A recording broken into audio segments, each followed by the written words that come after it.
If you believe all kisses are the same, think again, because when you kiss a man like this, his body freezes, his guard falls, and something ancient within him surrenders.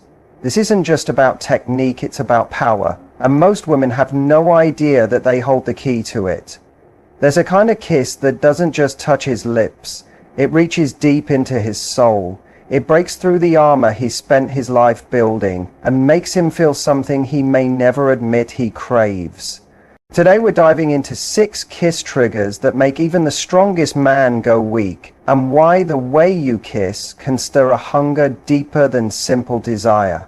There is a sacred moment that exists just before the kiss, a breath suspended between two souls. It's not silence, it's pressure, it's electricity, it's the gathering storm before the sky cracks open.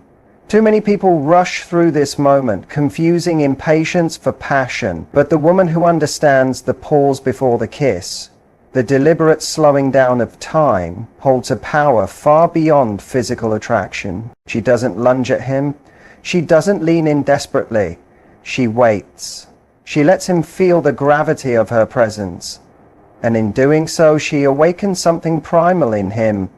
Men are conditioned to be in control, to lead, to initiate. But when a woman controls time, when she slows the rhythm and forces stillness into the moment, he doesn't know what to do with himself. He begins to feel pulled rather than pushing forward.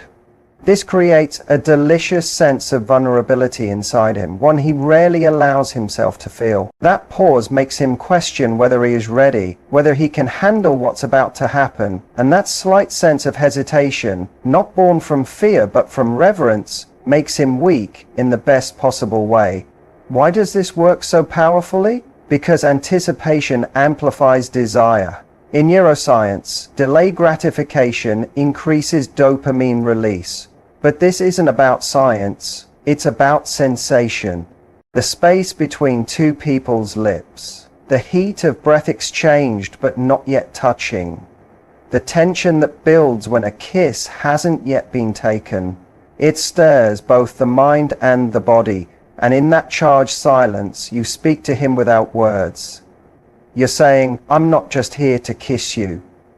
I'm here to choose you, to disarm you, to make this unforgettable. That pause isn't just empty space, it's filled with intention. A woman who pauses doesn't do so passively. Her eyes lock with his.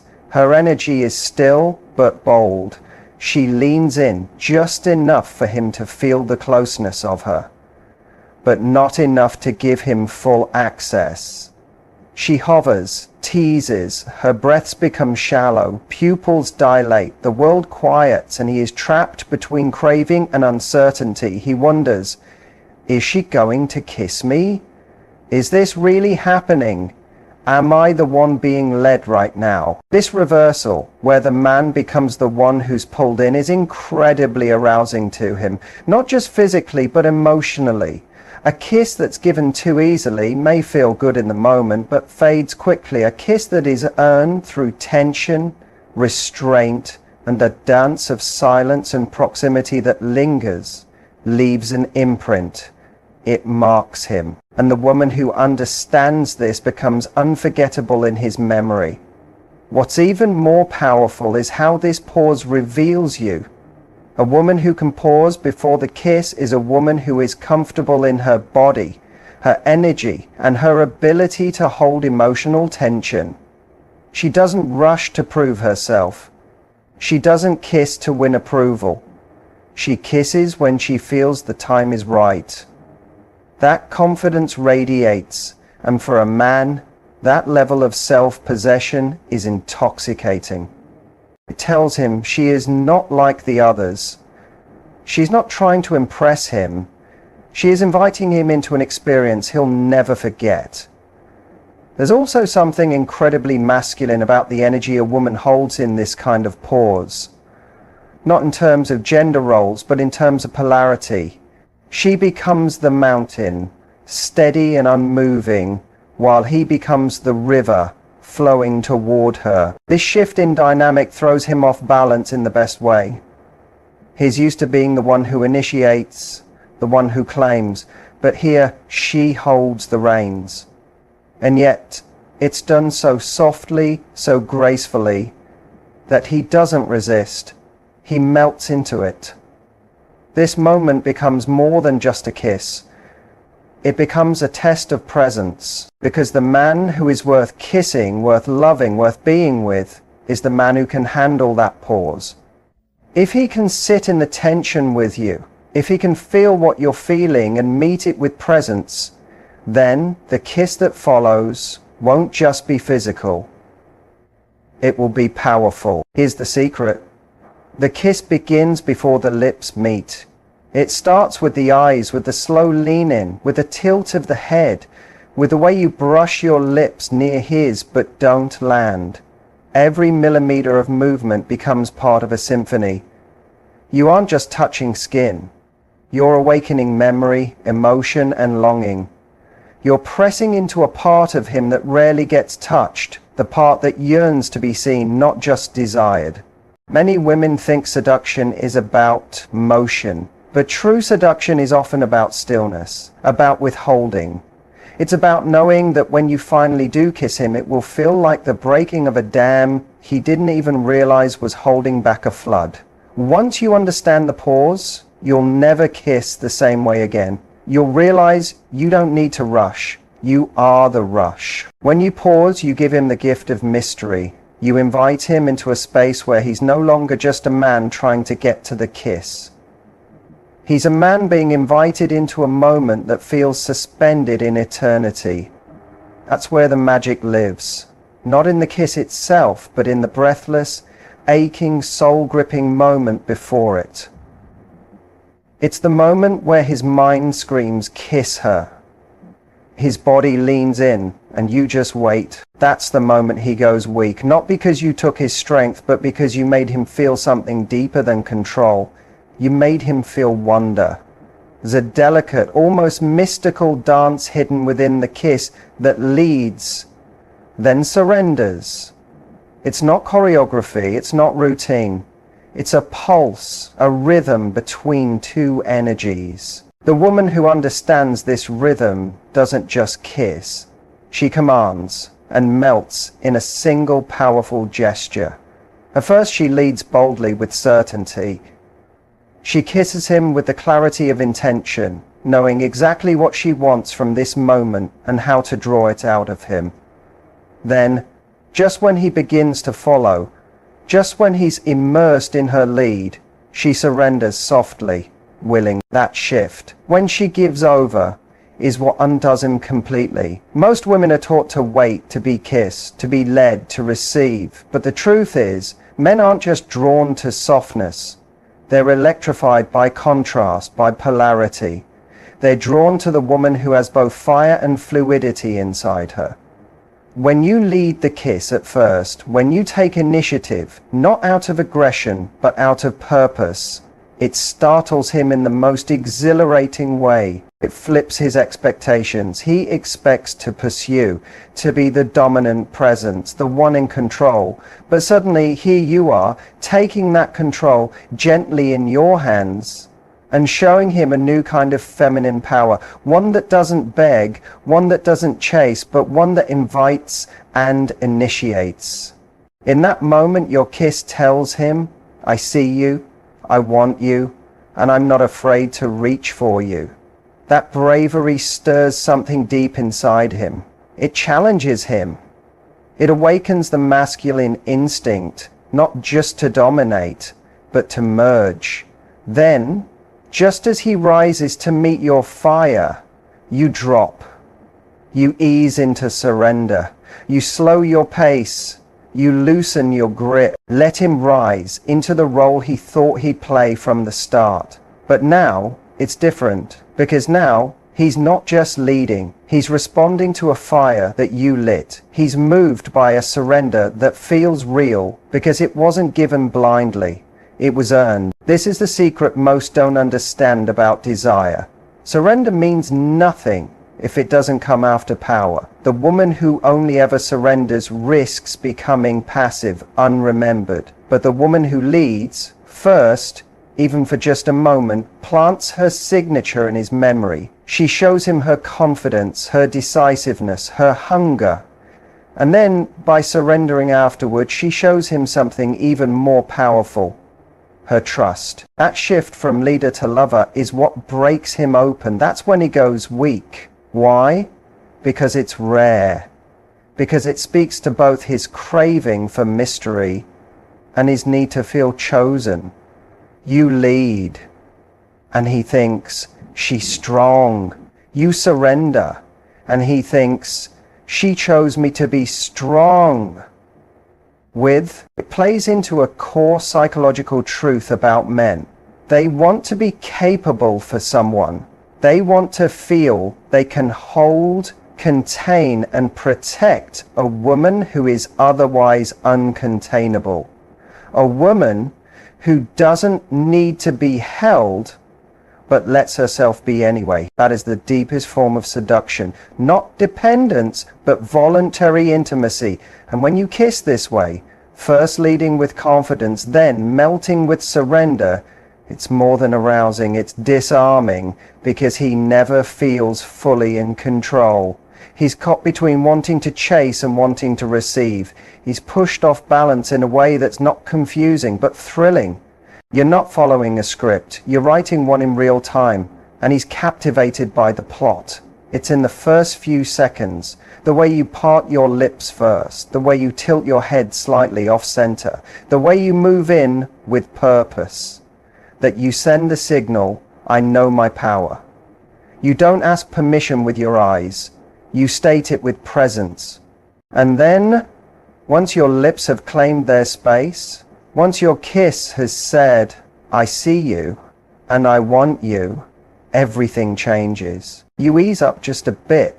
You soften, you pull back just enough to allow him to lean in. You shift the balance of control into his hands. You give him a glimpse of the opening.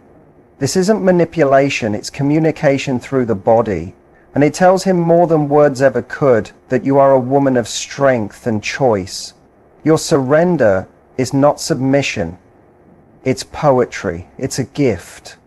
And he will honor it because you've made it clear that it is not something automatic. It's earned, deserved, and needs a response. And here's where it becomes unforgettable, because a kiss that starts in power and ends in surrender doesn't just affect his body, it shakes his very sense of identity. He starts to see you not just as a woman he desires, but as a woman who moves him.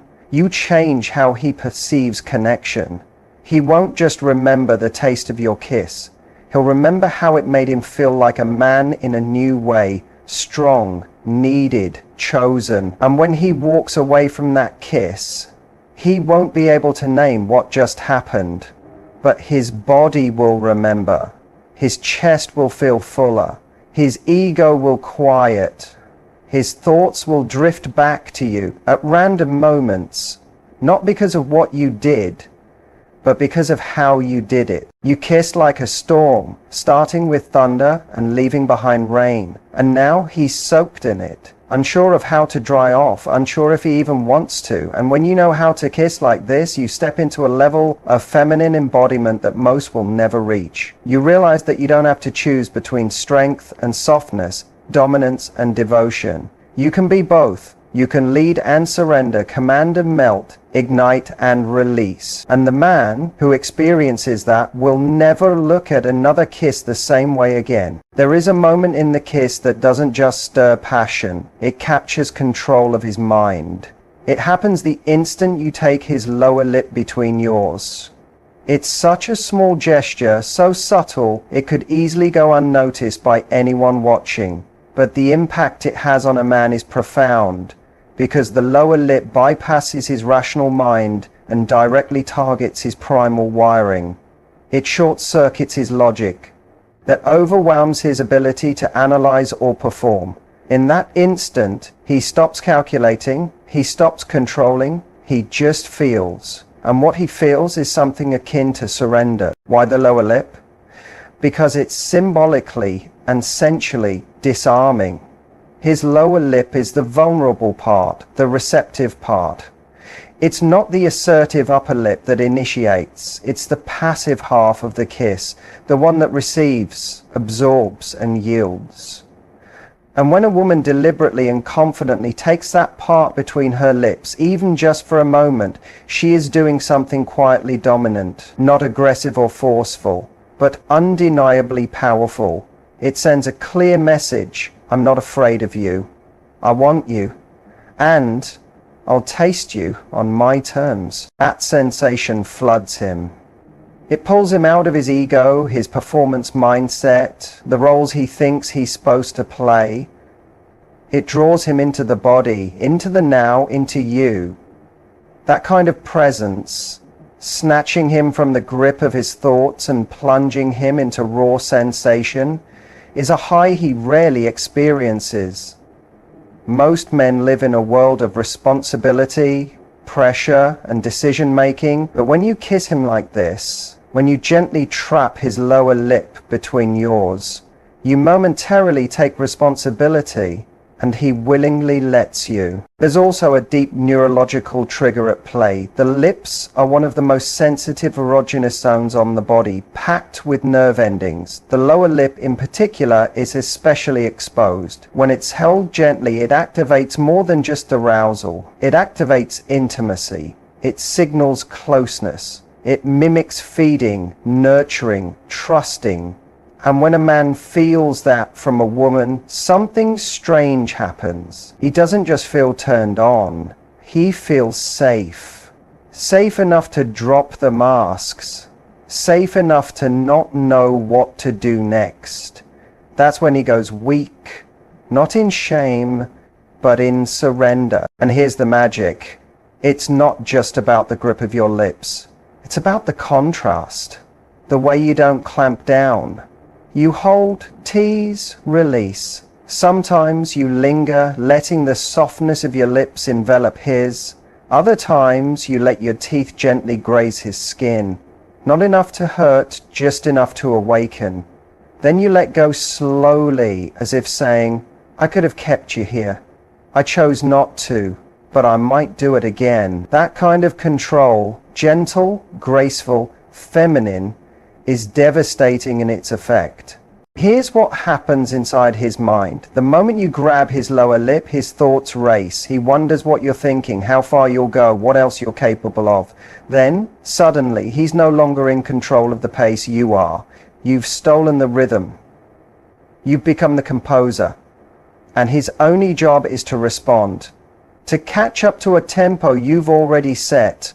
That's intoxicating for him because in every other area of life, he's the one leading. But here, with your lips on his, he's the one being pulled in. This gesture also creates an emotional blueprint in him. Long after the kiss is over, he'll remember that moment. The feeling of being held, tasted, and released. The strange mix of vulnerability and arousal. He might not talk about it, might not even fully understand why it affected him so much, but his body will replay it in silence, in dreams, in flashes, when he least expects it. The truth is, this isn't just a physical act. It's psychological warfare wrapped in sensuality. It's you telling him without saying a word, I'm in tune with you. I know what gets past your armor, and I'm not afraid to go there. That kind of self-assured boldness stuns him. It's rare, so rare for a woman to be that in tune with her sensuality, that unafraid to express desire in a way that's both dominant and tender. Once he's tasted that, he'll crave it. He'll search for it in other kisses and never find it, because it wasn't just your lips, it was the energy behind them. What makes this technique so powerful isn't just the sensation, it's the intentionality behind it. Anyone can kiss, but very few women kiss with purpose, with awareness, with the focused attention that makes a man feel like he's the only one in the world in that moment. And when you grab his lower lip, you're showing him, not telling him, that you're not kissing out of habit. You're kissing with intention. You're kissing him, not just anyone. And that makes all the difference. Even more, it challenges him because now he's no longer thinking about how to impress you. He's thinking about how to meet you, how to match your presence, your depth, your clarity. The lower lip lock doesn't just pull him into arousal, it pulls him into your energy. He starts to realize this isn't a casual encounter. It's a dance with a force he didn't expect. And whether he's aware of it or not, part of him begins to shift from conqueror to collaborator, from leader to listener. This is the power of kissing with intent, of understanding the mechanics of the moment but going beyond them. When you use the lower lip lock with the right energy, confident, slow, inviting, you speak directly to the deepest parts of him, the parts that want to be seen without asking, the parts that crave feminine dominance but fear losing control. You let him lose control safely, with pleasure, with trust. And in that loss, he finds something rare, freedom. When you kiss a man like this, he doesn't just feel pleasure. He feels something deeper than he can name. He feels owned, but not possessed. He feels desired, but not used. He feels like he's being given access to a woman who knows exactly what she's doing and exactly how to drive him mad without a single word. There is a kiss so soft, so subtle, that it doesn't even require contact to ignite a fire. It's not about pressure. It's not about movement. It's about breath. Warm, intentional, barely there air brushing against his lips, his cheek, his ear. This is the whisper kiss. And it's not just an act of physical closeness. It's the transmission of presence, of intention, of invitation without demand. When done right, it bypasses physical arousal and dives straight into the psychological. And that's where true seduction lives. Because breath, unlike touch, doesn't give, it suggests. And suggestion is the birthplace of obsession. Imagine the moment, your face just inches from his lips, not quite meeting, your breath warm against his skin. He can feel the heat of you, but not the pressure. He knows you're there, but he can't quite reach you. And you hold it there, hovering, not rushing, letting the suspense grow until it crackles like static in the air. This isn't avoidance, it's command. You're not pulling away, you're building tension. And that tension is irresistible because what he wants isn't just your kiss, it's your surrender.